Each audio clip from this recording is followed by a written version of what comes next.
지난 주일날 이제 구원에 관해서 말씀을 드리면서 구원이라고 하는 것은 뭐냐?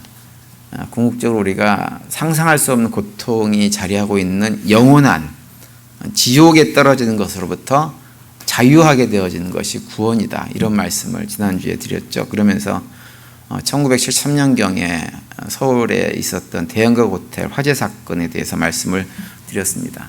호텔이 불구덩이가 돼가지고 아비규환이 된 상황 속에서 이제 옥상으로 올라간 사람들을 헬리콥터가 와가지고 이렇게 구원해주는 사건을 통해 가지고 구원이라고 하는 것은 우리의 삶의 자리에 이렇게 아비규환 뿐만 아니라 영원한 삶 지옥으로부터 구원받는 것이 바로 이제 구원이고, 성경에서 말하는 구원이고,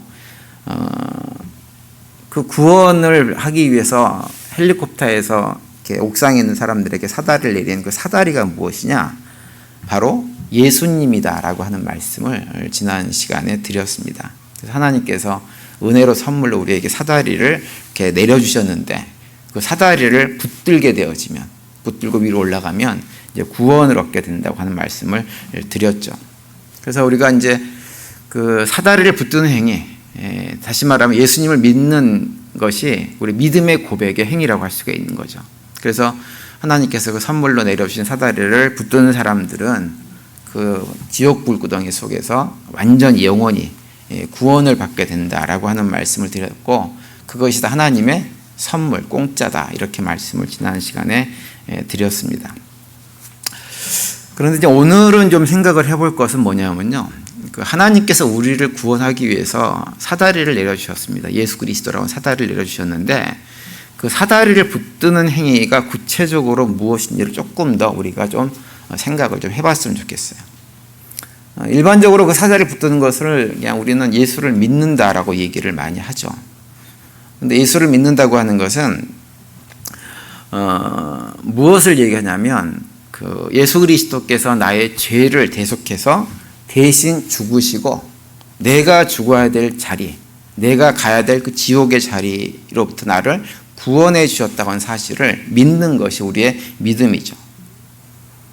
그래서 우리가 예수님을 믿는다고 할 때 기본적인 전제가 하나 있어요. 그게 뭐냐면, 예수님께서 행하신 일은 뭐냐? 우리의 죄를 대속하신 것이기 때문에 그 전제가, 내가 예수를 믿는다라고 얘기를 하면 내가 죄인이라고 하는 사실을 고백하는 것이 전제가 되는 거예요. 이것을 고백하는 것을 다시 얘기하면 뭐라고도 얘기하냐면 회개한다, 이렇게도 얘기합니다. 그래서 예수를 믿는다, 또 내가 죄인임을 고백한다, 회개한다, 이런 것이 다 같은 의미입니다. 그것이 바로 이제 예수님이라고 하는 사다리를 우리가 붙잡는 행위가 되어지는 거죠. 이따가 하면 성도님들이 저한테 묻는 질문이 한 가지인데 뭐가 있냐면, 이런 질문을 합니다. 목사님, 우리가 구원받을 때 회개를 해야 된다고 얘기를 하는데, 우리가 회개를 해야 구원을 얻습니까? 아니면 구원받고 난 다음에 우리가 회개를 하게 됩니까? 라고 하는 질문을 하시는 분들이 있다금 있어요. 충분히 이제 할 수 있는 질문이고, 신학적으로도 구원이 먼저냐 회개가 먼저냐, 하나님께서 우리를 구원해 주셨기 때문에 회개할 수 있게 된 것이냐, 아니면 우리가 회개를 했기 때문에 구원받은 것이냐라고 하는 질문, 신학적인 질문, 논쟁이 굉장히 많이 있습니다. 그런데 그 논쟁은 이제 차치로 두고서라도 우리가 그 논쟁을 통해서 한 가지 알 수 있는 것은 뭐냐면, 그런 것들을 계속 논쟁하고 묻고 질문한다고 하는 얘기가 구원이라고 하는 것과 회개라고 하는 것이 두 개가 굉장히 하나로 밀착되어져 있다고 하는 얘기예요. 사실은 기계적으로 구원이 먼저냐 회개가 먼저냐라고 하는 것을 구분하는 것은 쉽지가 않습니다. 잘 구별이 안 됩니다. 근데 제가 개인적인 경험으로 봤을 때는 저는 어떤 걸 나름대로 결론을 내리고 있냐면, 기독교 배경이 있으신 분들은 이제 먼저 하나님께 이렇게 우리가 유아 세례를 받고 하는 그런 과정 속에서 구원받고 나서 나중에 회개하는 과정을 겪는 것 같아요. 근데 반대로 이제 기독교 배경이 전혀 없는 분들은 먼저 구원받기 전에 회개하는 일이 벌어지고 그 다음에 구원받는 것을 경험하지 않나라는 생각을 저는 개인적으로 합니다. 제 생각에서 꼭 성도님들이 따를 필요는 없어요. 근데 어쨌든 그 두 가지가 하나로 밀착되어 있다고 하는 거죠. 구원과 회개라고 하는 것이 굉장히 밀착되어져 있습니다. 그런데 구원이 먼저냐 회개가 먼저냐라고 하는 것보다 사실은 우리가 더 중요하게 생각하고 분명히 알아야 될 것이 하나 있어요. 그것은 뭐냐면 우리가 구원받기 위해서 회개를 한다고 하는데 그러면 그 회개를 한다고 하는 것이 구체적으로 어떤 것이냐라고 하는 거예요. 많은 분들이 난 구원받았다 회개했다라고 하는데 그 회개를 어떻게 했는지를 잘 모르십니다. 그리고 뭘 했는지도 잘 모르세요. 여러분 일반적으로 회개를 한다 그러면 어떤 장면들이 많이 떠오르세요? 무슨 부흥회 같은 데 가가지고 은혜 받아가지고 갑자기 내 죄가 막 스크린처럼 쫙 지나가는 장면이 막 보이고 그래서 그것이 내가 죄인 것을 깨달아 알아가지고 눈물 펑펑 막 쏟아내고 그래서 극적으로 막 이렇게 변화돼가지고 회개하고 변화돼가지고 하나님 자녀가 되어지는 이런 장면들을 많이 사실은 연상하지 않으십니까? 물론 우리가 회개를 하면 그런 과정을 통해서 회개가 되시는 분들도 있다고 믿기도 해요. 그런데 그것이 회개의 본질은 아닙니다. 현상일 뿐이죠. 그것은 그냥. 그러니까 현상도 아주 극히 일부분에서 하는 현상일 뿐이지 모든 사람들이 그런 것들을 경험하는 것은 아닙니다. 오늘 우리가 읽은 본문에 보시면 그 회개의 본질이 무엇인가라고 하는 것을 알 수 있는 말씀이 기록되어져 있어요. 9절에 그 내용이 나와 있어요. 9절을 보시면 이렇게 되어 있죠. 만일 우리가 우리의 죄를 자백하면 그분 미쁘시고 의로우사 우리 죄를 사하시며 우리를 모든 불의에서 깨끗하게 하실 것이요 라고 말씀을 해주고 있습니다. 그러니까 우리가 우리의 죄를 자백하면 우리 죄를 사하시고 모든 불의의 소리를 깨끗하게 해주신다고 말씀을 합니다. 하나님께서 우리의 죄를 사하시고 불의에서 깨끗하게 해주신다고 하는 것은 뭐냐 하면 하나님이 우리로 하여금 멸망의 자리에 떨어지지 않고 생명의 자리로 옮겨서 우리를 구원해 주신다고 하는 말씀입니다. 그런데 그렇게 우리를 구원해 주신 전제가 뭐냐 하면 우리가 우리의 죄를 자백하면이라고 하는 거예요. 우리의 죄를 자백하면 그러한 일이 우리에게 벌어지는 거예요. 그래서 자백한다고 하는 말과 또 회개라고 하는 말은 똑같은 의미를 가지고 있는 단어입니다. 그래서 우리가 회개가 무엇인지를 알려면 그럼 자백이라고 하는 말이 또 무엇이냐라고 하는 것을 알면 좀 더 이해가 되어집니다. 여러분 자백 그러면 머릿속에 떠오르는 것이 뭐가 있어요?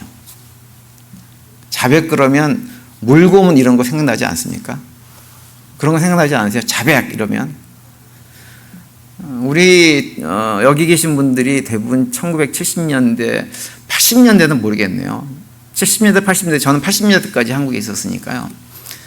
그 시절을 좀 지나왔는데 그 시절에 한국의 정치 권력을 가진 분들은 물론 그분들의 공이 없는 건 아니지만 과도 굉장히 많이 있습니다.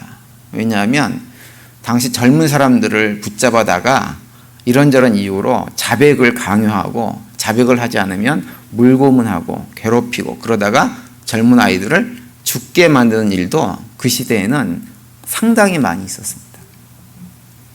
그래서 그런 것들이 우리 과거에 한국의 좀 군사 독재 정부 시절 당시 정치하시는 분들의 그런 행태들을 우리가 기억하는 것이 있어가지고 자백 그러면 그다지 썩 기분 좋은 단어가 아니에요.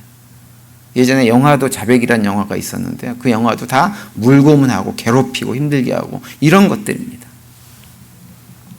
근데 사실은 성경에서 말하는 자백이라고 하는 것은 그런 의미는 아니에요.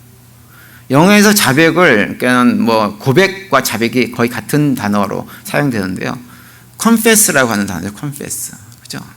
근데 영어의 confess라고 하는 단어는요. 두 단어가 합성되어 있는 거예요. 콘이라고 하는 단어하고 패스라고 하는 단어가 합성되어 있습니다. 근데 콘은 어떤 의미냐면 함께라고 함께. 그 패스는 무슨 말이냐? 말하다라고 하는 거예요. 그러니까 confess는 어떤 의미냐면 함께 말하다, 똑같은 말을 하다 이런 의미를 가지고 있는 단어입니다. 그래서 confess를 다른 영어로 바꾸면 agree with, 동의하다라고 하는 말과 똑같은 의미를 가지고 있어요. 그러니까 우리가 자백한다 그럴 때 그 말의 본래 깊은 뜻은 뭐냐면 누군가와 동의를 하는 것이 자백하는 것이고 고백하는 것이고 회개를 하는 것이라고 하는 거예요. 그렇다고 한다면 누구의 말에 동의하는 것일까요? 누구의 말? 하나님의 말씀에 동의하는 거예요. 하나님께서 그렇다 그러면 하나님 맞습니다. 하나님 말씀이 맞습니다라고 인정하는 것이 뭐냐? 회개하는 것입니다. 그렇다면 하나님께서 무슨 말씀을 하셨길래 말씀을 해주고 있어요. 8절에 보시면 이렇게 돼 있어요. 만일 우리가 죄가 없다고 말하면 스스로 속이고 또 진리가 우리 속에 있지 아니할 것이죠. 이렇게 말씀을 합니다. 만일 우리가 우리 스스로 나한테 뭐라고 그러냐면 나는 죄가 없어요 라고 얘기하면 그건 어떤 것이라고 하는 거예요? 스스로 속이는 일이 된다고 하는 거예요. 그러면서 진리가 우리 안에 없다 이렇게 말씀을 8절에 해줍니다. 그래서 8절의 말씀을 반대로 얘기하면 뭐냐면 진리가 무엇이냐 그러면 우리가 고백해야 될 진리가 무엇이냐 다른 것이 아니라 맞아요. 하나님 저는 죄인입니다 라고 고백하는 것, 죄인이라는 사실 자체가 진리라고 하는 거예요. 그래서 하나님께서 너희들은 다 죄인이야 그러면 우리가 반응해야 될 것은 무엇이냐면 하나님 맞습니다. 우리가 죄인입니다. 그렇게 반응을 해야 된다고 하는 거죠. 그것이 하나님께 동의하는 것이고 그것이 우리가 회개하는 것입니다. 그런데 만약에 우리가 하나님 말씀에 동의를 하지 않아요. 하나님 난 동의할 수 없어요. 난 죄인이 아니에요 라고 얘기하면 그것은 어떤 태도를 취하는 것이냐면 진리의 말씀을 하신 하나님을 거짓말장애 취급을 하는 것이다 라고 오늘 본문이 얘기를 합니다. 10절에 그 말씀을 하고 있죠. 만일 우리가 범죄하지 아니하였다면 하나님을 거짓말하는 이로 만드는 것이니 또한 그의 말씀이 우리 속에 있지 아니하니라 이렇게 말씀합니다. 하나님은 우리한테 죄인이라고 말씀하세요. 제가 여러 번 말씀드렸지만 우리가 읽고 있는 구약 성경은요 어떤 책이냐 하면 우리 인간이라는 존재가 얼마만큼 회복할 수 없는 죄인이라고 하는 사실을 우리에게 보여주는 책이 구약 성경입니다. 하나님께서 이스라엘 백성들에게 온갖 사랑을 다 쏟아 부어주셨어요. 그런데 그 사랑 다 무시하고 거부하고 하나님 말씀을 철저하게 불순종하면서 오직 자신들의 탐욕만을 쫓아서 우상을 섬기며 살았던 이스라엘 백성들, 그들의 모습을 통해 가지고 우리 인간이라는 존재가 얼마만큼 구제하기 힘들 만큼 죄인인가라고 하는 것을 폭로해 주는 책이 구약 성경입니다. 그래서 구약 성경을 보면 온갖 이상한 얘기들이 지저분한 얘기들도 많이 발견이 되는 거예요. 그런데 하나님께서 말씀을 통해서 너희들은 죄인이다 라고 말씀을 하시면 우리가 해야 될 것은 무엇이냐? 하나님 맞아요. 우리는 하나님의 은혜가 아니면 도무지 구원받을 수 없는, 문제가 해결될 수 없는 그런 죄인에 불과한 존재입니다 라고 동의를 해야 한다고 하는 거예요. 제가 아틀란타에서 전도 사역을 하면서 그때 발견한 것은 뭐냐면 우리가 예수를 믿고 안 믿고는 여기에 딱 결정이 되어집니다. 이것을 인정하면 예수를 믿게 돼 있어요. 근데 이것을 인정하지 않는 분들은 결코 예수를 믿지 않습니다. 하나님께서 우리에게 지옥의 불구덩이에서 벗어날 수 있도록 사다리를 내려주셨는데 그 사다리를 붙들 수 있는 사람은 어떤 사람이냐? 하나님께서 너희들은 죄인이야 라고 얘기하실 때 맞아요 하나님 저는 죄인이에요. 하나님께서 나를 구원해 주시지 않으면 나는 멸망의 자리에 떨어져서 영원한 지옥에 던질 수밖에 없는 존재입니다 라고 고백하는 사람들이 그 사다리를 붙잡는 거예요. 여러분 그래서 혹시라도 우리 교회 성도님들 가운데서도 본인 스스로가 내가 정말 예수를 믿는다 안 믿나 이게 좀 궁금하신 분들이 있을지 모르겠어요. 그래서 구원의 확신도 없고 이런 분들은 무엇을 점검해야 되냐면 나는 정말 나를 죄인이라고 말씀하시는 하나님의 그 말씀에 내 마음속 깊은 곳으로부터 동의를 하고 있는가라고 하는 것을 점검해 보셔야 됩니다. 그게 동의 안 되면 아무리 구원의 말씀을 우리에게 전해주셔도 우리가 구원의 말씀을 받아들이지 못합니다. 내가 훌륭한데요 뭐. 내가 구원받을 이유가 없어요. 아무것도 그런 이유가 없기 때문에 구원의 사다리를 붙잡지 않아요. 그런데 내가 죄인임을 깨달아 아시는 분들은 그게 동의가 되시는 분들은 맞아 내가 예수를 믿어야 살아 라고 하는 고백이 나올 수밖에 없는 것입니다. 우리 교회 성도님들 가운데 단 한 분도 나는 죄인이 아닙니다 라고 고백하시는 분이 안 계시고 모든 분들이 늘 내가 하나님의 은혜가 아니면 구원받을 수 없는 죄인임을 고백하시는 가운데 우리에게 내려주신 그 구원의 사다리 예수 그리스도를 붙듦으로 해서 구원받은 백성으로 삶을 살아낼 수 있는 우리 모두가 되시기를 간절히 바랍니다. 그런데 여기서 한 가지 또 우리가 궁금한 것이 있어요. 뭐가 궁금하냐면 왜 하나님은 우리를 구원하시기 위해서 우리한테 자백을 강요하실까요? 그 이유가 뭘까요? 사실 우리가 자백하지 않아도 하나님은 우리가 죄인이라고 하는 사실을 알까요? 모를까요? 다 아세요, 다.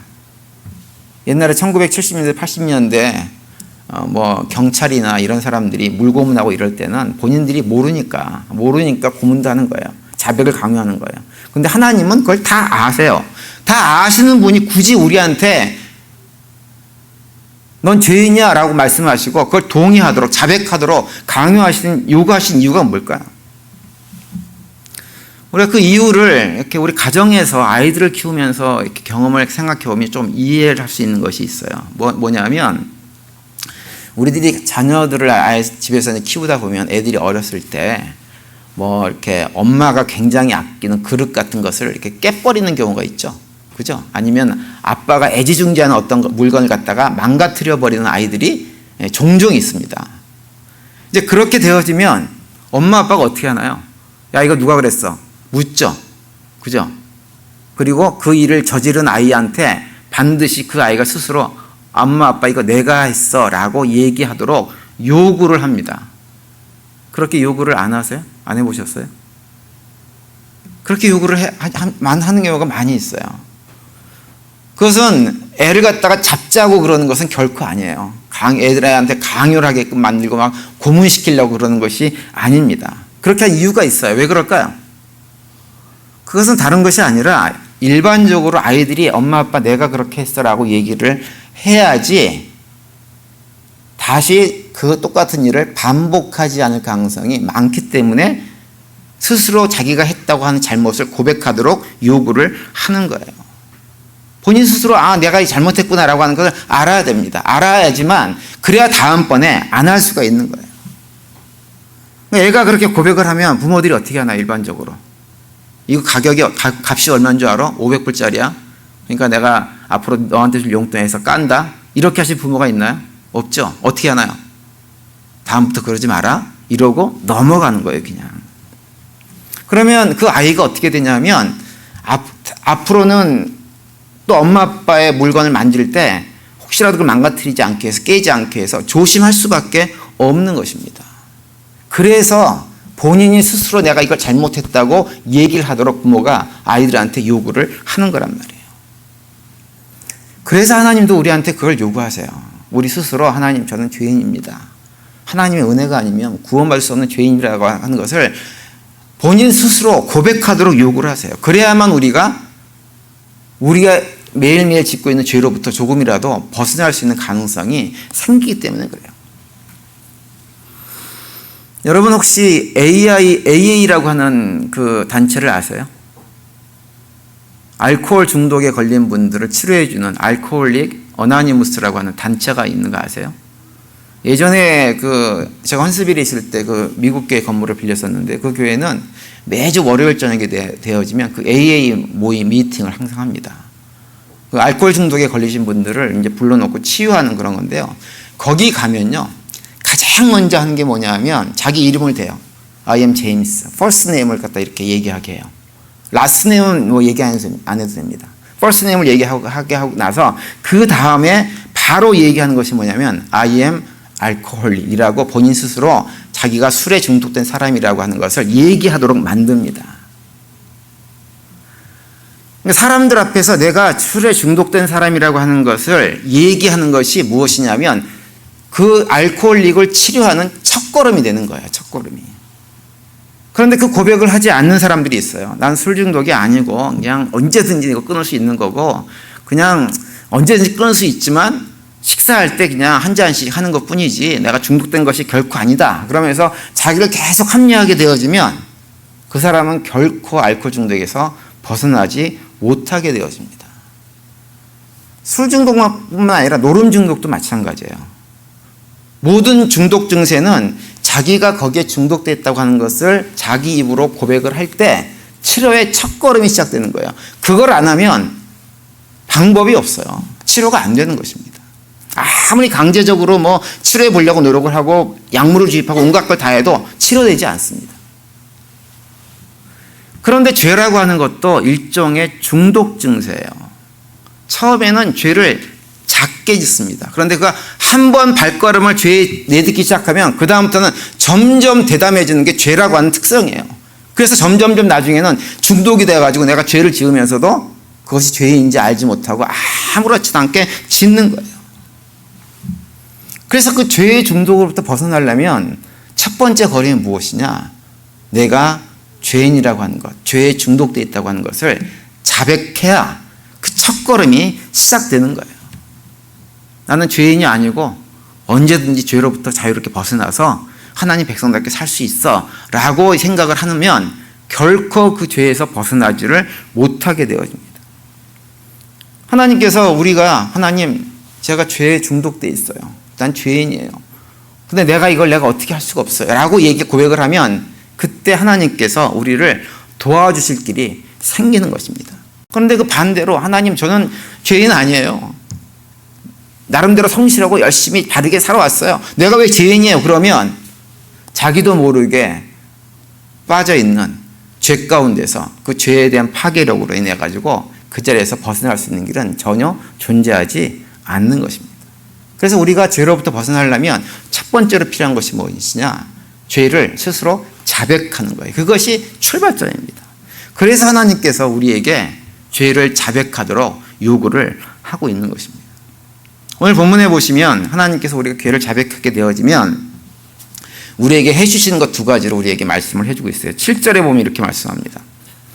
그가 빛 가운데 계신 것 같이 우리도 빛 가운데 행하면 우리가 서로 사귐이 있고 그 아들 예수의 피가 우리를 모든 죄에서 깨끗하게 하실 것이요. 이렇게 말씀을 하고 있어요.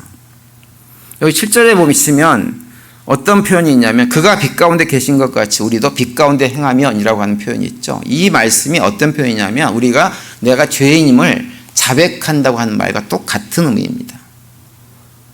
왜 우리가 빛 가운데 행하는 것이 내가 죄인이라고 하는 것을 자백하는 것과 똑같을까요? 그 이유는 5절에 있어요. 5절에 보시면 이런 말씀이 있어요. 곧 하나님은 빛이시라 그에게는 어두움이 조금도 없으시다는 것입니다. 이렇게 말씀을 합니다. 하나님은 빛이세요. 근데 그냥 빛이 아니라 그 어떤 어두움도 조금도 허용하지 않는 완벽한 빛이세요. 그래서 그 하나님의 빛 가운데 있게 되어지면 어떤 일이 벌어지냐? 나의 진짜 모습, 죄인의 진짜 모습이 다 드러날 수밖에 없어요. 그런데 내가 그 빛 가운데 행한다는 것은 뭐예요? 나의 죄가 다 폭로돼도 그것을 기꺼이 감당하겠다고 하는 거예요. 하나님께서 나의 죄를 폭로하시면 맞아요 하나님 내가 죄인이에요. 내 모습이 이래요 라고 하는 것을 인정하겠다고 하는 것입니다.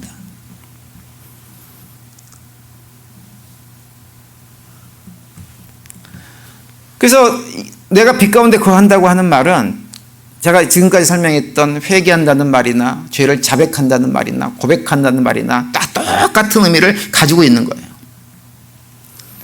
그러면서 이제 그렇게 내가 빛 가운데 거하게 되어지면 그래서 내가 죄인임을 고백하게 되어지면 어떤 일이 벌어지느냐? 7절 가운데 보시면 이런 표현이 있어요. 우리가 서로 사귐이 있고 이렇게 말씀합니다. 우리가 서로 사귐이 있고 여기서 말하는 우리는 누구냐면 우리끼리가 아니라 우리와 하나님을 말하는 거예요. 하나님과 우리. 그러니까 하나님과 나와 사귐이 있다고 하는 것은 무엇이냐면 본래는 우리가 하나님과 원수된 존재였어요. 사귐을 가질 수 없는 존재였다고요. 관계가 회복될 수 없는 존재였는데 내가 하나님의 빛 가운데 거하면서 내가 죄인임을 그대로 인정하고 고백하게 되어지면 어떤 일이 벌어지느냐? 하나님께서 우리의 죄를 다 사해 주시고 하나님과 우리와의 가로막혔던 죄의 문제가 사라짐과 동시에 하나님과 우리는 진정한 의미에서의 참된 사귐의 관계로 나갈 수 있게 된다고 하는 것입니다. 그걸 다른 말로 구원이라고 하고 그걸 다른 말로 얘기하면 영원한 생명의 자리에 앉게 됐다라고 하는 표현들을 하는 것입니다. 그래서 우리가 자백을 하게 되어지면 하나님께서 먼저 그것을 해주세요. 자백을 하면 우리를 구원해 주세요. 더 이상 죄의 문제가 하나님과 우리 사이를 가로막도록 놔두지 않고 다 없애버리시고 우리로 하여금 하나님과 사귐 속에서 참된 기쁨들을 하나님께서 우리에게 공급해 주시는 것을 받아 누리도록 우리를 만들어 주신다고 하는 거예요. 우리 교회 성도님들이 이것을 기억하시는 가운데 우리의 삶 가운데 여러 가지 문제가 있고 어려움이 있는 문제는 늘 제가 말씀드렸지만 하나님과 우리 사이에 가로막힌 죄의 문제 때문에 그렇습니다. 그럼 그런 문제를 극복하는 방법은 뭐냐? 단 한 가지뿐이 없어요. 죄의 문제를 치워버리면 되는데 그 죄의 문제를 치워버리는 길이 무엇이냐? 하나님, 저는 죄인이에요. 죄인이에요. 하나님의 은혜가 아니면 해결될 수 없는 죄인이에요. 라고 고백하고 나아가는 겁니다. 저는 우리 교회 성도님들이 나는 의인이에요. 훌륭한 사람이에요. 잘났어요. 이걸 갖다가 자랑하는 것이 아니라 하나님, 저는 죄인이에요. 라고 하는 그런 고백이 더욱더 깊어져서 하나님과 우리 사이를 가로막는 모든 장애물들이 사라진 채로 하나님과 진정한 사귐을 누리는 성도의 삶을 살아갈 수 있게 되기를 간절히 바랍니다. 그리고 또한 9절 후반부에 보시면 어떤 말씀을 하고 있냐면 우리를 모든 불의에서 깨끗하게 하실 것이라고 말씀을 해주고 있어요. 9절은 무엇을 얘기해 주냐면 하나님께서 우리의 모든 죄를 사해 주시는 것으로 끝나지 않고 우리를 모든 불의에서 깨끗하게 해주신다고 말씀해 주세요. 죄를 사해 주시는 것은 관계가 끊어진 것을 얘기하죠. 그런데 깨끗하게 해주신다고 하는 것은 무엇이냐면 앞으로 우리가 살아가면서 점점 죄를 짓지 않고 깨끗한 하나님 백성답게 세워지도록 만들어 주신다고 하는 말씀입니다. 여러분, 우리가 살면서 아무리 마음에 다짐하고 결단을 해도요, 죄의 문제를 벗어나지 못합니다. 죄를 짓고 또 지어요. 어제 지었던지 오늘 또 지어요. 어제도 하나님 자리에 앉아서 하나님 행세를 하고 살았고 오늘도 하나님 자리에 앉아서 하나님 행세를 하고 살아가는 것이 우리 인간들의 모습이에요. 근데 우리가 죄가 무엇인지를 알고 하나님과 관계가 깊어지기를 원하는 마음이 있으신 분들은 그런 자기의 모습을 바라보면서 답답합니다. 왜 나는 맨날 이 모양 이 꼴로 이렇게 살아갈 수밖에 없는가? 자책을 하게끔 돼 있어요. 그런데 그런 상황이 벌어졌을 때 자책하지 마시기 바랍니다. 자책하지 마시고 그냥 그 모든 나의 모습을 하나님께 자복하고 회개하는 거예요. 그러면 어떤 일이 벌어지느냐? 하나님께서 우리를 점점점 조금씩 우리를 치료하시고 깨끗하게 하시는 것을 경험하게 되어집니다. 여러분, 회개라고 하는 말, 리펜턴스라고 하는 말은요, 본래 의미는 방향을 바꾸다라고 하는 의미 있어요. 죄의 길로 가다가 의의 길로 방향을 바꾸는 거예요. 이게 회개하는 거예요. 그런데 문제는 뭐냐면 우리 안에 뿌리 깊은 죄의 습성이 있잖아요. 그죠? 그래서 죄의 길로 가다가 의의 길로 돌아가려고 하면 그게 쉬운 일이 아니에요. 왜냐하면 죄의 방향으로 가던 죄의 습성이 있어가지고 그 관성이 자꾸 나를 죄 쪽으로 자꾸 몰아갑니다. 몰아가요. 그래서 이게 쉽지가 않아요. 그래서 사도 바울 같은 사람도 그런 고백을 하고 있는 거예요. 누가 제발 나를 좀 이 죄의 길로 가려고 하는 이 관성에서 나를 좀 구원해 달라고, 그런 고백을 사도 바울도 하는 것을 볼 수가 있습니다. 그래서 우리가 죄를 짓고 또 짓고 하는 반복을 할 수밖에 없어요. 그걸 안 한다고 주장할 필요가 없어요. 안 한다고 포장할 필요도 없어요. 나는 그런 사람입니다라고 인정을 해야 돼요. 그러면서 우리가 해야 될 건 뭐냐? 하나님께 계속해서 하나님, 또 죄를 지었습니다. 하나님, 죄를 지었습니다. 어제도 그랬는데 오늘도 그렇습니다. 이렇게 하나님께 그냥 우리의 죄를 털어놓는 거예요. 회개를 계속하는 거예요. 그러면 하나님께서 어떻게 하시냐? 우리를 점점점 깨끗하게 만들어 주신다고 하는 거예요. 그것이 무엇이냐? 우리가 죄인됨을 자복하는, 자백하는 효과가 우리에게 주어지는 것입니다. 자꾸 나를 포장하지 마세요. 포장하지 말고 드러내세요. 내가 죄인됨, 연약함들을. 그렇게 될 때 우리는 시간이 갈수록 우리가 외식하는 자가 아니라 외식을 다 걷어내고 정말 하나님 백성다운 모습으로 더욱더 세워지는 것들을 경험하게 될 것입니다. 여러 번 말씀드렸지만 죄라고 하는 것은 다른 것이 아니에요. 내가 하나님 자리에 앉아서 하나님 행세하는 것이 죄입니다. 그런데 문제는 하나님 행세라고 살아가면 로마서 1장 28절 이하에서 고백한 것처럼 우리의 삶이 지옥처럼 변하고 고통 가운데 떨어질 수밖에 없게 되어집니다. 그런데 거기에 있을 때 우리가 내가 죄졌구나, 죄인의 모습으로 살았구나라고 하는 것을 고백하게 되어지면 하나님께서 우리를 구원해 주십니다. 그 자리를 벗어나게 만들어 주세요. 따라서 우리 교회 모든 성도님들은 하나님께서 우리 모두 다 죄인이다 하고 말씀하시는 그 말씀에 동의하고 하나님께서 우리에게 선물로 만나주신 그 구원의 은혜들을 붙잡고 믿음 안에서 승리하는 우리 모두가 될 수 있게 되기를 간절히 축원을 드립니다.